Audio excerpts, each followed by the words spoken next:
खबरों का सिलसिला आगे बढ़ाते हुए आपको अपडेट करेंगे। सिंध से हमारे इंचार्ज नुमाइंदगान कुतुबुद्दीन चाचड़ की स्पेशल रिपोर्ट के मुताबिक तर्जुमान हुकूमत सिंध सुखदेव असरदास हिमानी ने कहा है कि मुस्लिम दुनिया की पहली खातून वजीर आजम शहीद बेनज़ीर भुट्टो के नजरिए के मुताबिक पाकिस्तान पीपल्स पार्टी मुल्क की वाहिद जमात है जो खवातीन को खुद मुख्तार बनाने पर यकीन रखती है। हुकूमत सिंध के गुर्बत कम करने वाले प्रोग्राम के तहत खवातीन को हुनर, तरबियत, बगैर सूद के कर्ज फराहमी करने समेत कम लागत पर घर तामीर किए जा रहे हैं ताकि लोगों की गुर्बत कम करके उन्हें खुशहाल बनाया जा सके।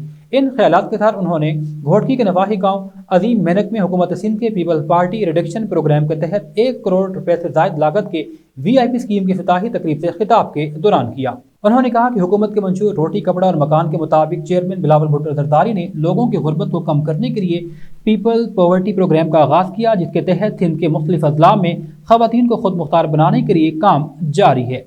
खवातीन के लिए गुलाबी बस सर्विस शुरू करने के बाद स्कूटी का प्रोग्राम शुरू किया, जिसके तहत मोटरसाइकिल चलाने वाली खवातीन को पिंक सिक्योरिटी फराहम की गई हैं। उन्होंने मजीद कहा कि गांव अदीम मेनक में हुकूमत सिंध के प्रोग्राम के मुताबिक खवातीन में खुद मुख्तारी का एहसास बढ़ रहा है, जो कि खुश आइंद है। मीडिया से बातचीत के दौरान पूछे गए एक सवाल के जवाब में तर्जुमान हुकूमत सिंध ने कहा, पीपल्स पार्टी का 6 कनाल पर वाज़ेह मौक़िफ़ है। इस हवाले से वज़ीर आला ने ख़त भी लिख दिया। हम कानूनी और जमहूरी तरीके से मुतालिका फोरम पर आवाज़ उठा रहे हैं। ये मामला CCI में पेश किया जाए। इफ्तिताही तकरीब में रीजनल मैनेजर आमिर अब्बास और डिस्ट्रिक्ट मैनेजर आशिक लोड समेत गांव अदीम मेनक की खवातीन ने बड़ी तादाद में शिरकत की।